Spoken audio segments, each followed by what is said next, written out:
The river Tigris did not run blue in the winter of 1258. For days, survivors claimed it ran red with the blood of scientists, philosophers, and poets.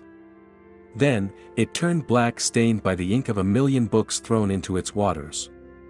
But amidst this apocalyptic scene of fire and destruction, the most chilling story wasn't happening in the streets, it was happening inside the royal palace. It is a story of unimaginable arrogance colliding with absolute power, involving a room filled with useless treasure, a dinner of gold, and a carpet that would seal the fate of an empire. We often think of history's great falls as slow, gradual declines. But sometimes, the end of a world comes in a single week. In the 13th century, Baghdad was the center of the universe, the intellectual heart of the Islamic Golden Age. It was a city of marble palaces, lush gardens, and the legendary House of Wisdom. Its ruler, Caliph al-Mustasim, believed he was untouchable, protected by God and the respect of the world. He was wrong. A storm was coming from the east, led by a man who didn't care for poetry or prophecy, Hulagu Khan, the grandson of Genghis. What followed was not just a siege, it was a total erasure of the past, culminating in a royal execution so bizarre and brutal that it still shocks us nearly 800 years later. To understand the horror of the fall, we first have to understand the height of the fall. In the mid-13th century, Baghdad wasn't just a city, it was the city. While Europe was still struggling through the muddier parts of the Middle Ages, Baghdad was a beacon of civilization boasting a population of over 1,000,000 people. It was the capital of the Abbasid Caliphate, a dynasty that had ruled for 5 centuries. The city was circular, designed with geometric perfection, and at its heart lay the House of Wisdom. This wasn't just a library, it was the world's greatest think tank. Scholars from across the known world gathered here to translate Greek texts, map the stars, and advance medicine. The streets were paved, the markets overflowed with silk and spices, and the wealth was staggering. For the citizens of Baghdad, the idea that this could all end was laughable. They believed their city was eternal, the divinely appointed center of the Muslim world. This confidence, however, had curdled into complacency. The walls were neglected, and the army was underpaid, all while the caliph sat on a mountain of gold he refused to spend on defense. While Baghdad recited poetry, the Mongols practiced war. By 1258, the Mongol Empire was the largest contiguous land empire in history, but they weren't done yet. The great Khan, Menk, had given his brother Hulagu a massive directive: conquer the Middle East. Hulagu marched out with one of the largest Mongol armies ever assembled. Estimates range up to 150,000 troops, including Christian Georgians and Armenians eager for revenge against the Caliphate, and Chinese siege engineers who were masters of gunpowder and ballistics. Hulagu's reputation preceded him. The Mongols offered cities a simple choice: surrender and pay tribute, or resist and be annihilated. This wasn't a bluff. They had already obliterated the Order of the Assassins in their mountain fortresses, a feat previously thought impossible. Hulagu was a terrifying pragmatist. He didn't fight for religion, he fought for submission. As his massive war machine rolled toward the Tigris, he sent a demand to Caliph al-Mustasim: tear down your walls and submit to the Khan. It was a chance to survive. It was a chance the Caliph would fatally ignore. History has not been kind to al-Mustasim, and for good reason. He is often portrayed as the ultimate example of an incompetent leader disconnected from reality. When his advisors warned him about the approaching Mongol horde, the Caliph reportedly scoffed. He believed that if Baghdad were attacked, the entire Muslim world from India to North Africa would rise up in a holy war to defend him. He was bluffing with an empty hand. He insulted Hulagu's envoys, calling the Mongol commander young and foolish, yet he made absolutely no preparations for war. He didn't reinforce the walls. He didn't summon levies. Worst of all, he had recently disbanded a large portion of his army to save money, creating a mass of disgruntled ex-soldiers who had no loyalty to him. This mixture of arrogance and stinginess was a death sentence. When he finally realized the Mongols were actually at the gates, he sent a pathetic offer of tribute. Hulagu, who had already begun his encirclement, simply ignored it. The time for talking was over. The siege itself was shockingly short.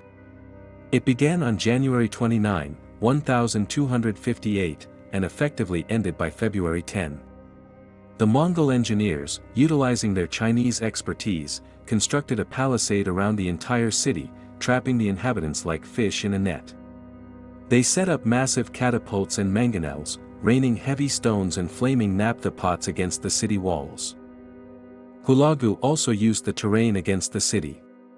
His engineers destroyed the dikes of the Tigris River, flooding the camp of the caliph's army that had sortied out to fight. Trapped between the floodwaters and the Mongol cavalry, the caliph's defenders were slaughtered. Inside the city, panic set in. The invincible walls were crumbling. The caliph, watching from his palace, finally realized the magnitude of his mistake. He tried to send the Patriarch of the East to negotiate, but Hulagu refused to see him. On February 10, the caliph walked out of the city gates and surrendered unconditionally, hoping for mercy. He would find none. What happened next is one of the darkest chapters in human history. Hulagu ordered the caliph to tell the rest of the army to lay down their weapons and exit the city. Once they did, they were systematically killed. Then, on February 13, the Mongols entered Baghdad. Hulagu gave his troops permission to sack the city for a full week. The descriptions of the massacre are horrific. Civilians were cut down in the streets, in their homes, and in the mosques where they sought refuge. The magnificent palaces were stripped of their gold and set on fire. The intricate irrigation systems that had supported Mesopotamian agriculture for thousands of years were destroyed, turning fertile land into desert. Estimates of the dead vary wildly, from 200,000 to nearly 1 million, but the stench of decaying bodies was so overpowering that Hulagu eventually had to move his camp upwind to escape the smell of death. The city of peace had become a graveyard. Perhaps even more tragic than the loss of life was the loss of memory. The Mongols had no appreciation for the books of Baghdad. To them, the House of Wisdom was just fuel for the fire. Survivors wrote that the Mongols took the priceless manuscripts, works of Aristotle, Plato, unknown medical treatises, astronomical charts, and unique poetry and threw them into the Tigris River. The legend says that there were so many books that they formed a bridge across the river, allowing a man to walk from one side to the other on a path of sodden leather and parchment. The ink from these millions of pages bled into the water, turning the river black. This was a cultural lobotomy. In a single week, centuries of human intellectual progress were wiped out. We will never know what scientific discoveries or historical records were lost forever in that muddy water. It marked the definitive end of the Islamic Golden Age. The center of intellectual gravity would eventually shift to Cairo and later Europe, but the momentum of Baghdad was gone forever. Now, we come to the fate of the royal family. Hulagu had captured Caliph al-Mustasim alive, along with his sons. The Mongol leader was fascinated by the caliph's hoard of treasure. He ordered al-Mustasim to lead him to his secret vault. When the vault was opened, it revealed a swimming pool full of gold ingots, jewelry, and precious stones, wealth beyond comprehension. According to the famous account by Marco Polo and other historians, Hulagu turned to the starving caliph, who had been denied food since his surrender. Hulagu pointed to the gold and asked, "Why did you not use this treasure to pay your soldiers? Why did you not use it to reinforce your walls? You could have saved your kingdom." The caliph, trembling, had no answer. Hulagu then famously ordered the caliph to be locked in the treasury. "Since you love your gold so much," the Khan reportedly said, "eat it." It was a grim, ironic torture, starving to death surrounded by the very wealth he had hoarded instead of using it to save his people. While the "eat your gold" story serves as a powerful moral legend, the actual method of the caliph's execution was even more bizarre and specifically tailored to Mongol tradition. The Mongols held a superstitious belief regarding royal blood. They believed that if the blood of a king touched the earth, it would offend the sky spirit, Tingri, and bring bad luck or natural disasters upon the executioner. So, Hulagu had to find a way to kill the caliph without spilling a single drop of blood on the ground. The solution was brutal in its simplicity. On February 20, 1258, Caliph al-Mustasim was wrapped tightly in a magnificent Persian carpet. The roll was then placed on the ground, and Mongol cavalrymen were ordered to ride their horses over it repeatedly. The caliph was trampled to death, his bones crushed inside the rug, ensuring that the earth remained pure of his blood.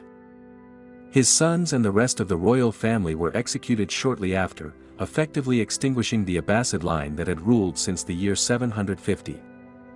The fall of Baghdad was a psychological earthquake for the medieval world. It seemed to confirm that God had abandoned the faithful. The devastation was so total that Baghdad, once a metropolis of 1 million, became a provincial backwater, not regaining its former population or importance for centuries.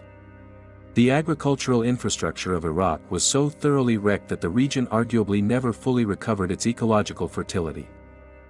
However, the Mongol advance did eventually stop. 2 years later, at the Battle of Ain Jalut, the Mamluks of Egypt would finally defeat a Mongol army, saving Cairo and the holy cities of Mecca and Medina from the same fate as Baghdad. But the damage was done. The destruction of Baghdad serves as a permanent reminder of how quickly civilization can vanish when arrogance meets overwhelming force. The intellectual torch passed to other hands, and the map of the world was redrawn in blood and ink. The story of the last caliph of Baghdad is a haunting legacy. It is a tale of a man who loved his gold more than his people, and in the end, was consumed by both. It reminds us that walls, no matter how high, and treasuries, no matter how full, are useless without the wisdom to use them. What do you think was the greater loss in the siege of Baghdad, the lives of the people or the knowledge in the house of wisdom? It's a tough question to answer. If you enjoyed this deep dive into one of history's darkest moments, please hit that like button, it really helps the channel. Don't forget to subscribe and turn on notifications so you never miss a story. Leave a comment below with which historical event you want us to cover next.